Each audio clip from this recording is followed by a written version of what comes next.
Welcome to Presence. I'm Ravi Tangri, and this is my co-host, Holly Duckworth, smiling wonderfully as usual from Denver. How are you, Holly? I am great, Ravi. Boy, can we not feel the seasons changing? It's fall here in Colorado.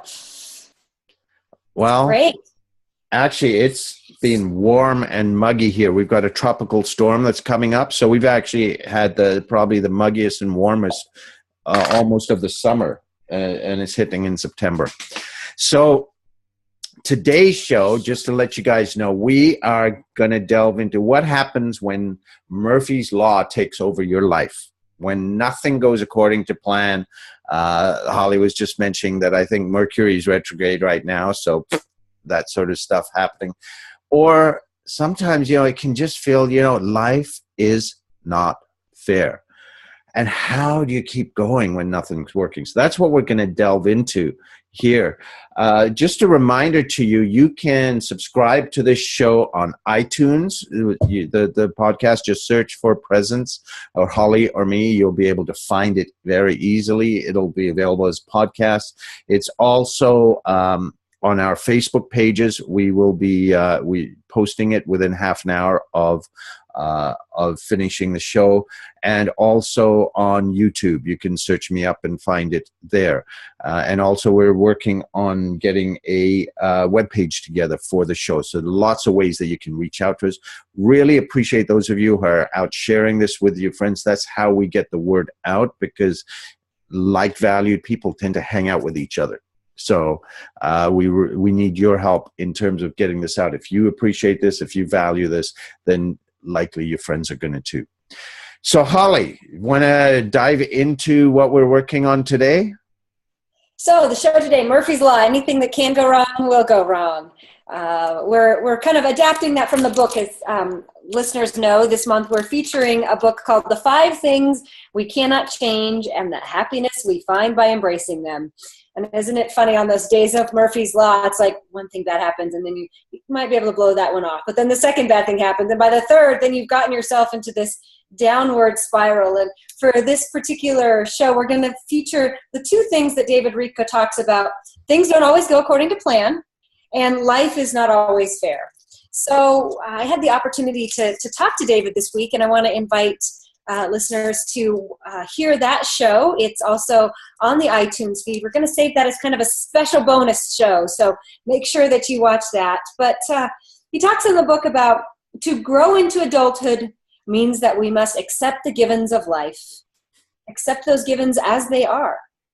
And doing this helps us to accept ourselves as we are.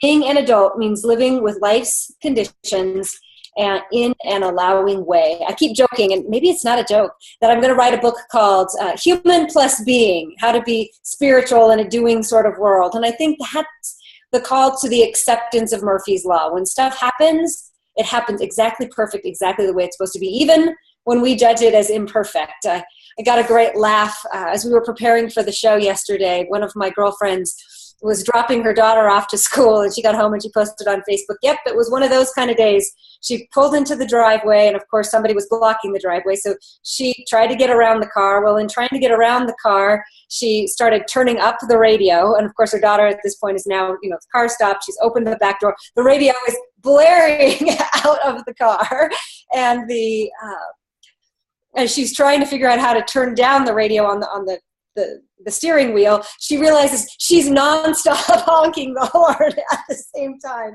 And the little girl is, of course, dying and screaming of embarrassment, cannot get away from her mother in this loud car fast enough. And, of course, then mom drives home, and she slams her finger in the car door. I think that's an example of Murphy's Law happening. Yeah. Anything that could go wrong did go wrong. And yet, what we know is spiritual beings kind of allowing in that moment. That I was talking to Karen Buxman last week. She says, time plus experience equals humor. That while in the moment this story was not going to be funny for my friend, a little time is going to make this funny. And I think sometimes as we accept the flow of life, the more we step into this adulthood of beingness and we own our humanness, that makes Murphy's Law almost funny. Stuff happens.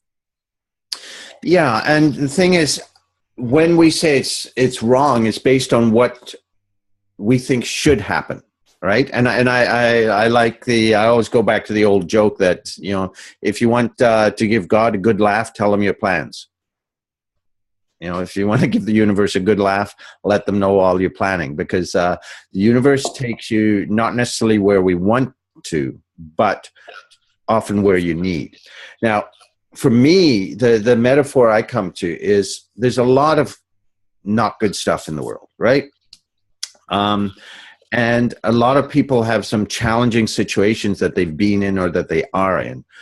And the way I look at it, it's almost like thinking of a tornado. And you can either say, oh my God, all this stuff is happening to me. The tornado is whipping me around and destroying everything and carrying me off where I don't know. Or you can trust somehow that at a higher level, you created the tornado to take you where you could not otherwise have gone. And there, I can't give you evidence on this. I can't give you empirical data. But for me, the first view of the world just feels wrong. It feels like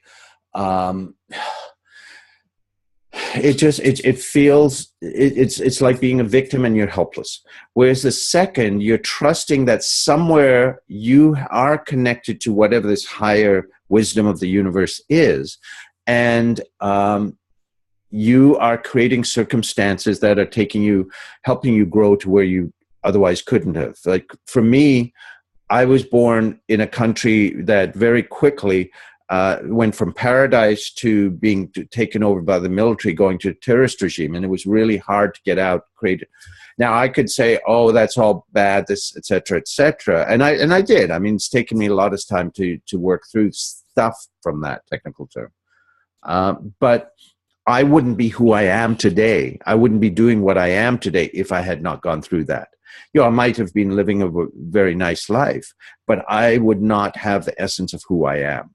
And there's no way I would take that away. So for me, I have to trust that I, at some higher level beyond my ability to perceive, I created the circumstance, me being there going through that, to give me the opportunity to grow as I have through my life. And that for me just gives me a much greater sense of peace than playing victim to, oh, this stuff happened to me, right? So that for me, that it's a choice that you got, right? Which way is the tornado? Yeah, in the book, Dave Rico says, nature honors the light and the dark.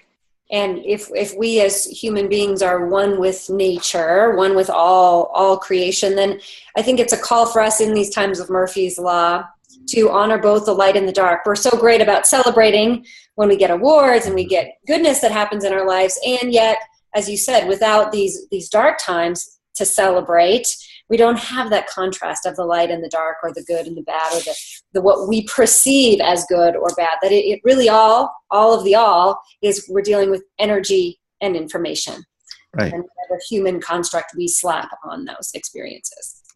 And it's how we interpret them and what we draw from them. Because I mean, I don't know how many people I know who've had challenges, whether it's cancer or being in abusive relationships or whatever, and have come out being phenomenally strong, and they attribute their strength to the caca that happened. I mean, it's not a good thing, but they grew out of it in a way that they couldn't otherwise have, and they discovered themselves in a way they could. So it was a door to finding out more of who they could be.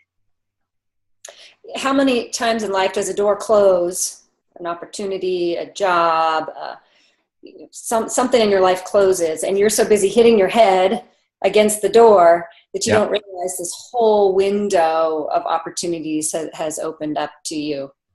Yeah, and it's the other metaphor is sometimes we try to control everything and things have to be a certain way, and it's almost like being in a stream and trying to push the water. I mean, it just sometimes pushing water is pointless versus flowing with it and working with it, right? And being able to relax into, if there's nothing that you can do to change it, then how can you flow with it and grow with it? I think of in a car accident, who are the people that receive the least injuries?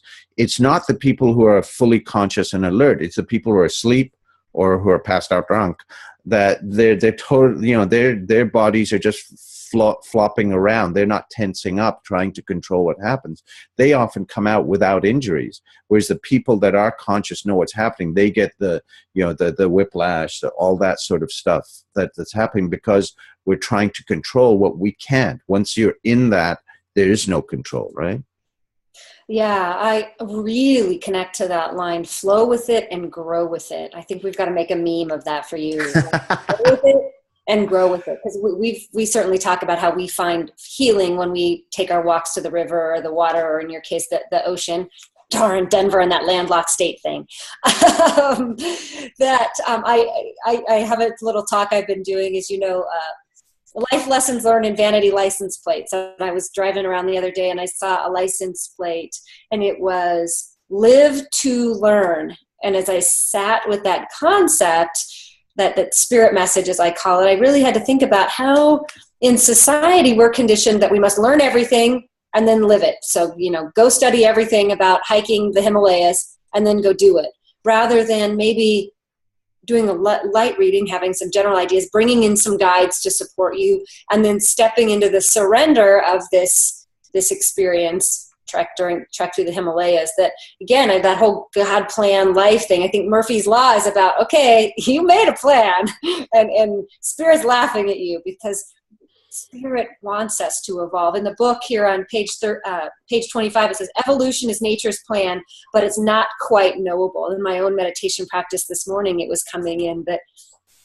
we're called to evolve as humans having, spiritual beings having a human experience. And as we step up to that consciousness of get to grow through the process. If you're, speaker, expert, coach, step up and write a few blogs. So, Ravi and I started this show really in that leap of faith, knowing it would happen. And now we're 10 shows in. And if we had sat there and tried to engineer every moment of this show, Murphy's Law probably would have taken over. And we've certainly had a few moments. But for the most part, we've just flowed with what's the hot topic and the thing that's on our hearts and minds, and certainly the hearts and minds of you, our audience. Yeah. And the thing is that what pops to mind there is when I was a physicist in quantum physics, we have our law of uncertainty, which says you cannot know everything, right? In physics, the more you know about where a particle is, the less you know about how fast it's moving. So if you know exactly where it is, you know nothing about how fast it is, right? Or if you know its velocity, you have no clue where it is, and you cannot know everything. I've discovered there's a parallel in life. There's a law of uncertainty here. We can set our vision, we can set our goal, but we can't know the path. And if you try to control the path, you will often not get to the goal, right? So sometimes what we have to do is we can have our vision, we can have our goal. That's where we choose to be. And then we know what the first steps are, but then open up to the surprises, because then we'll meet people, learn things, discover pathways we never could have dreamed. But we have to let go. And sometimes it may feel like Murphy's Law, but it's really the universe taking us in the most direct route, which we never could have imagined. You are on fire today, Mr. Ravi. You cannot know everything. We are making a meme of that one too. You cannot know everything. As a Virgo meeting planner with all my experiences, I certainly can feel that need to know and hang on to everything. So again, if you're watching the show, remember that we're sharing our experience, but we're living this stuff right there with you. That challenge of, gosh, I want to read every book on this subject before I embark upon my journey is huge. Huge. But it's living in that uncertainty, right? And that's where we've got to become comfortable. It's not comfortable in knowing. It's comfortable in the uncertainty, in the discovery. And sometimes that discovery is, we're not getting what we think we should get. And that's when it seems everything goes wrong, that life's not fair, that person's got the opportunity and I don't, right? So that's how can you allow. But I think the consciousness piece and the presence piece for me is not only the allowing, but it's the, do we dare to love no matter what? When the Murphy's Law is taken over, can you love yourself when the horn is honking and the kid is screaming and everything's going on? Can you love yourself when your Wi-Fi goes down and the printer won't work and you've got a project that you have to step into? That consciousness is that continuous flow in your own heart, your own spirit, that you're going to love this experience, even if it feels a little dark in that moment and going forward. That presence is that conscious choice to love over and over and over again. Well, the thing there is it's hard for people to be present, and consciousness we talk about, right? Because for a lot of people, I think it's almost like we've lost our lives or we've lost ourselves. And because, you know, you're doing all you can for your career, you may have gotten all the successes and all, and yet wonder, okay, so what? You've got to run around with the kids. You're dealing with, you know, your friends and your family and your spouse, or divorce, and all these things that you're running around doing. And in the process, you've given up yourself. You've not given yourself time. And the only time you connect with yourself is when you can be present right now. And if you're running around doing, remember, we're human beings, not human doings. But if we get so caught up, how do we reclaim our lives so that we can be present? And if you're trying to do and trying to control, you're living in your head and you're trying to control everything when there's so much that you don't control.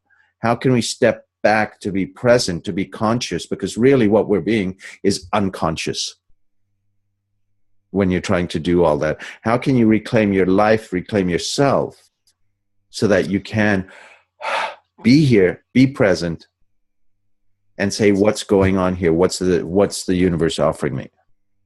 Well, and I think part of that reclaiming of self, that allowing of the light and the dark within yourself, the confusion that we're experiencing around that is in our 24/7 technology-enabled consciousness, we've been trained to not feel, or maybe only feel the negatives, that we haven't trained our minds and our bodies to feel joy, to feel happiness, to feel love, and know what that feels like in our head, in our heart, in our experience, that we're just so quickly moving on to the next thing. I loved this quote too. He says, "May I trust the forces that help me know who I am and where I'm going. And may all those who doubt themselves and disregard their destiny likewise be surrounded in inescapable evidence of their inescapable evidence of their limitless identity and destiny." So it's time for us to trust the forces of who we are, where we're going, and see that inescapable evidence of a limitless identity and limitless destiny. That is letting go of Murphy's Law and saying the law is always for me. Yeah. So we should probably, at this point, move into some of the ideas and tips about, okay, if everything's going caca, what do we do? What is there that we can do in terms of moving forward when it seems we can't do anything or everything's going wrong? So for those watching the show for the first time, caca is a Ravi-ism. Meaning when stuff goes icky, when stuff goes bad. We like to use that word caca on the show. It's a Ravi-ism. Yeah, when the caca hits the fan.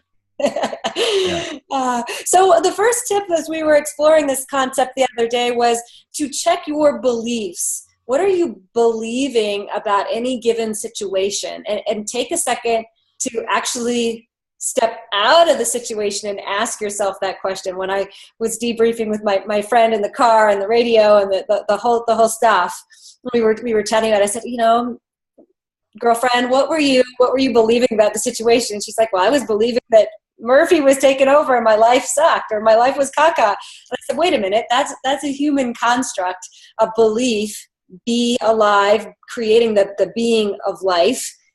that's negative. And she had exactly the choice of what she wanted to believe in that particular moment. And certainly as we stepped back on it, she started to get perspective that she could choose a different belief, be alive in that moment. Yeah, and part of the belief is that things should be happening a certain way.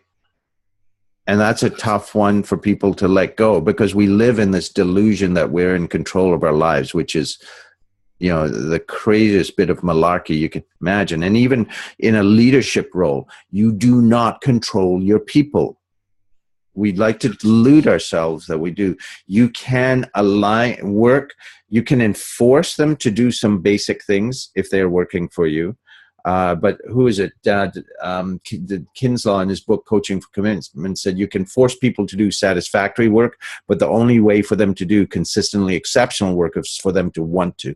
And real leadership is, how can you align what they want, what their passions are, with what you need done? So you're not controlling them, you're helping them win by getting what you want as well. But you're still not in control of them. Right? And we're not in control of our lives. There's so much that's out there. So what are the beliefs that we have about what we can and should be able to control, or the ways that things should be happening?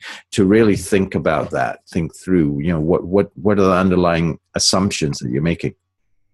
Yeah, I like to use the word inspired or in spirit. When I'm working with teams or others, how are we in spirit, inspired by this spirit greater than we are? And our tip number 2 is ask your inner wisdom for guidance. And again, we can language this in a variety of ways. God, Jesus, Allah, Buddha, the sun, the stars, the moon. We're not attached as sharers of our experience to how you connect to this. But tip 2 is ask your inner guidance for wisdom. Ask your inner guidance to guide you into what is yours to do. For some people, that might be a traditional seated meditation. For others, it might be taking an afternoon walk. Just getting yourself out of the situation long enough that you can hear what your inner guidance is trying to tell you. And this being show 10, we hope that you've had some opportunities to practice with this. And what I've learned is, when I first started this, I couldn't hear anything. Then, I was like, I wonder what that little voice inside my head is saying. And then it started to grow with this. So as you're practicing your presence each week with us, just know that whisper might become a 2x4 upside the head as you continue to listen to it. And we certainly encourage you to listen early and often and grow your own abilities to listen. And if you want some ideas on how to access that intuition, we actually did a show a few weeks ago. You can find that in our archives on YouTube or through the podcast. So there's some tips there about how to access that. Another thing for me is to say, okay, if things aren't working, if they're just not flowing, and it's like, you're just pushing water, it's like, okay, what's the learning in this for me? What is this situation trying to show me? What's the opportunity that's giving me to learn, to grow? What other way could I be looking at this? So, when things aren't working, there's always a learning. If you look back on times when things haven't worked, you're going to find that, they don't not work forever. At some point it moves forward. Well, guess what? That point of turnaround is probably when you started realizing something, learning something, seeing it differently. That allowed the shift to happen. So the next few shows, we're going to talk about yes to feelings, yes to life, yes to you. And I think in that space of Murphy's Law taking over, the more we can step into that unconditional yes, and that adult intimacy, that adult vulnerability that says, even when things aren't going the way I want them to go, I'm going to continue to say yes to love, yes to life. And we're going to talk more about mindfulness and just that opportunity to step away from it the moment and breathe into, okay, this too shall pass. The car will stop honking. The the challenge I'm having with my business will go the other way. We have a perfect reflection of that right now in nature with, fall coming upon us. No matter what we try to do, fall will be here. The leaves will fall, and in Colorado, it will snow probably around mid-October. There is a certain Murphy's Law to, you can't change what is. So owning that you too get to be a part of this great change. And if you're having a challenge or hiccup in your life, that you can affirm and know that that's going to pass, and something greater and greater and greater will always be coming to you. Yeah. Something else too. I mean, if things aren't moving, and there's nothing that you can do at this point to change it, and it seems like nothing's working. What that sometimes is that's opening up an opportunity for you. So the thing to think about is, what are things that you've been putting off? There may be things you've been avoiding, or just putting off, or not wanting to do that perhaps you need to. And if you can't do what you really think you should be doing, guess what? You now have an opportunity. You have time to do what you might have been avoiding. You may not want to do it, but it might be what you're being called to do. On page 46, the end of this section, Dave Rico says, "Plans falling through awaken us to the mystery of synchronicity." Yeah. Sometimes it's just not ours to do on. Or it's a timing. It's a timing issue. I remember when when I got divorced, we didn't sell the house right away. It didn't feel right. And we had stuff to do. We had to separate the business, and my young stepson was still in grade 12 and all that. So, but then one day it happened that, okay, it's time. And we went into the market when it was a very bad real estate market. We priced it way higher than our realtor advised. Said it would not sell, and it sold in a day for $2,000 less than we asked for, just because we knew it felt right. And then within a week, we both closed on our new homes, and within a month, we were gone. But it just did not feel right until that time, and it's back to staying tuned to that inner knowing. Suddenly, it felt right. This is the time. Boom. And we were able to. So it's trusting the timing, listening to your inner knowing in that. Yeah. And, the last tip that we have is really sitting back and knowing that sometimes it's the small actions that build up to that thing that you really want in life. That while quantum leaps happen, people magically win the lottery, I think so often it's not that. It's the still small little actions we take each day that move us forward into what is ours to do, or might create that synchronicity. Yeah. And actually, it just occurred to me, sometimes that small action is to do nothing. In this crazy world of busyness, we're running to do this, running to do stuff for our kids, for this, for the friends, for family, it's for work. And it's, we don't have time to stop and be present. And if you want to be present, it's often about being still. And sometimes it's just to be still and breathe. And things can change if you give yourself that time. Yeah. Well, we are so grateful that we had the opportunity to have this show today and come together in the power and the presence of seeing both the light and the dark that sometimes happens in this human life experience. So we want to thank listeners and viewers for watching the show and for sharing it with your friends. We're certainly setting a powerful intention to grow this message around the world. And we want to invite you to join us next week. Next week is September 17th already. And our show is going to be on saying yes to life. Thoughts, tips, and ideas for how to say yes to that greater yet to be that is your life as a parent, as a leader, as a CEO, or as an entrepreneur. Wherever you are, you have consistently said yes to what is yours to do and how to have a great and amazing life. And we're going to give you more tips to step into that going forward. Yep. And actually, it's September 16th. It's a Friday. And please drop Holly and I notes on Twitter and Facebook. to let us know what's been valuable for you, what more you would like to cover. And as I said, you can subscribe to us on iTunes and find us on YouTube. So thank you very much. Have an amazing weekend, and we will see you next week. Ciao, Holly. Bye.